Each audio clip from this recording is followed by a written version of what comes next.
Yakin klien kami pun tidak akan dilakukan penahanan sebagaimana Polda tidak melakukan penahanan terhadap Firly Bahuri. Selanjutnya yang harus ditahan karena berkekuatan hukum tetap adalah Sylvester Matutina. Bang Petrus, kasih gerbang. Bentar ya, tunggu bentar.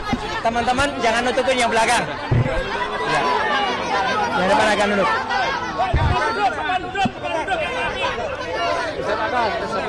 Ya, Ustaz Aka mana? Di sini. Ustaz Aka depan dulu.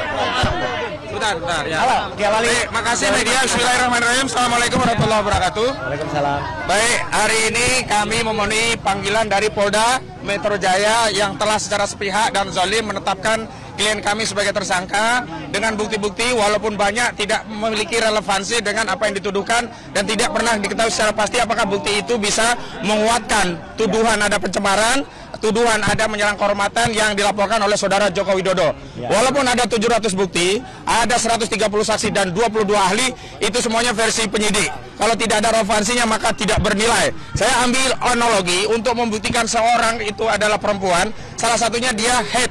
Jadi kalau polisi menghadirkan 1000 Luna Maya, bukan Lucinta Luna ya, ada 100.000 Lucinta Luna, tetap tidak akan bisa membuktikan bahwa Lucinta Luna itu perempuan begitu ya, dia tetap laki-laki. Dan hari ini bukan 700 bukti yang kita tunggu, sebenarnya hanya cukup satu bukti, yakni selembar ijazah dari saudara Joko Widodo yang tidak pernah kunjung dihadirkan. Yang kedua, kami ingin tegaskan bahwa Polda Metro Jaya telah melakukan tindakan yang melanggar presumption of innocence, yakni saat pemanggilan telah secara jelas menyebutkan nama-nama klien kami tanpa menyebut inisial. Padahal awalnya sudah disebutkan secara inisial, tetapi saat pemanggilan yang menjelaskan 3 mekanisme baik dilakukan secara langsung, dikirim lewat WhatsApp dan lewat pos, itu secara tegas menyebut nama-nama. Kalau nama-nama itu muncul dari media, wajar. Tetapi kalau itu dari aparat penegak hukum, itu sama saja. Polda Metro Jaya telah melakukan apa yang disebut pelanggaran asas hukum, presumption of innocence. Yang selanjutnya, hari ini klien kami ada panggilan sebagai tersangka. Padahal ada satu terlapor yang naik juga menjadi tersangka belum diperiksa. Artinya ada target-target yang sifatnya prematur terhadap klien kami dan ini kami kuat dugaannya ini bukanlah proses hukum murni tapi ada proses yang melibatkan tangan-tangan kekuasaan diawali dengan tuntutan-tuntutan pendukung Jokowi untuk segera menetapkan tersangka dan hari ini mereka melakukan tuntutan-tuntutan untuk menetapkan tersangka menjadi tahanan.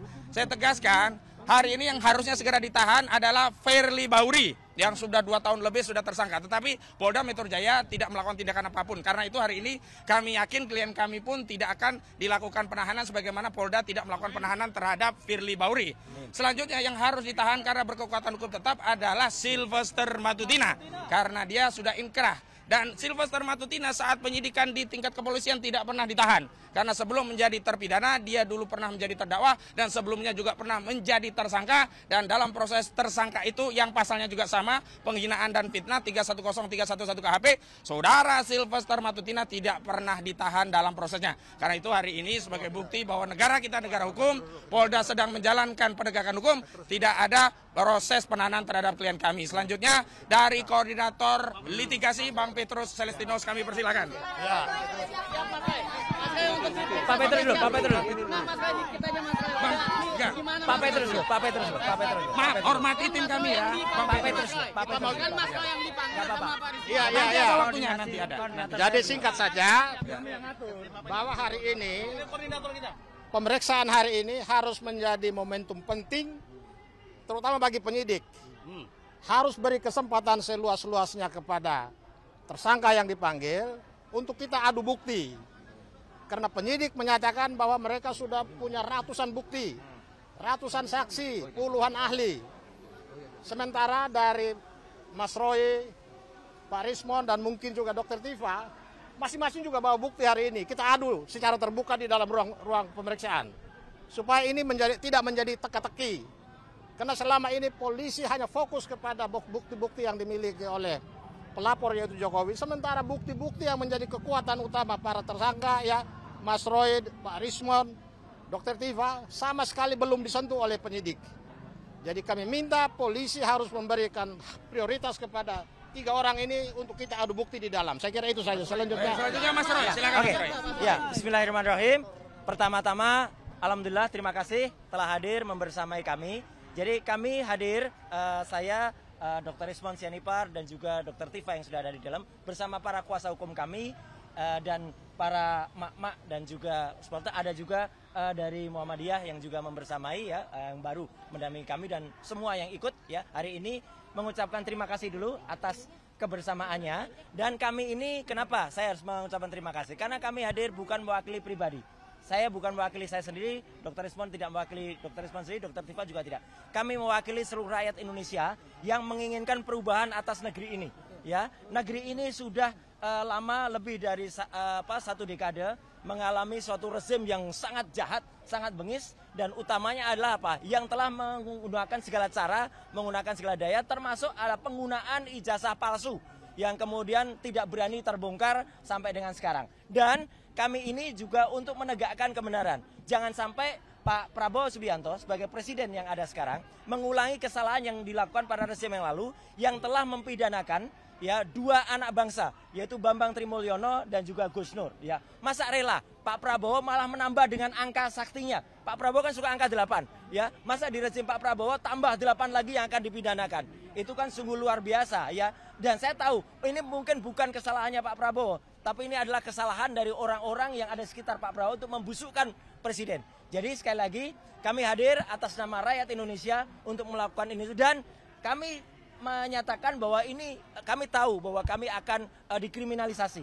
Dan kenapa kami tahu? Karena apalagi setelah saya, Dr. Ismon dan Dr. Tifa itu udah merencanakan akan menerbitkan buku yang kedua. Buku yang kedua judulnya ada Gibran Black Paper. Dan itu terbukti dengan saya pulang minggu yang lalu dari Sydney dan membuktikan bahwa Gibran memang tidak punya ijazah SMA. Ya, SMA-nya tidak hanya SMA luar negeri, tapi bahkan kalau diserahkan dalam negeri. Dan ini yang semakin buat panik. Dan kemudian justru ini adalah langkah kita untuk semakin menegakkan kebenaran. Saya kira itu, dan nanti Dr. Ismon akan menunjukkan apa yang sudah kami rencanakan. Dan insya Allah dengan doa dari teman-teman semua, dengan memohon ridho kepada Allah Subhanahu Wa Taala, ayo kita tegakkan kebenaran di negeri ini. Merdeka! Merdeka! Terima kasih. Wassalamualaikum warahmatullahi wabarakatuh. Ada, nanti buktinya kita terangkan. Tapi bawa buktinya sudah ada. Yuk, yuk. Sangat siap ya Mas. Siap, yuk. Makasih, Pak Ismon. Ya. Pertanyaannya apa? Siap nggak Bang nih pemeriksaan ini Bang? Masalah siap atau enggak, ya harusnya penyidik yang harus lebih siap untuk menuduh kami mengedit atau merekayasa. Ketika ada sesuatu yang tidak benar, kita suarakan. Ya bagaimana semua terangin dia sedungu ini? Ini manusia pecundang yang sangat merugikan bangsa kita ini. Saatnya jadi member eksklusif di channel YouTube Official ID. Tantang lagi para nama sumpah di atas Al-Quran. Dia pengen masuk TV. Konten premium yang tidak tayang di TV. Live interaction. Halo pemirsa iNews, ini baru Emoji dan badge spesial. Reakses konten pilihan. Klik YouTube Official iNews. Join member hanya Rp10.000 per bulan.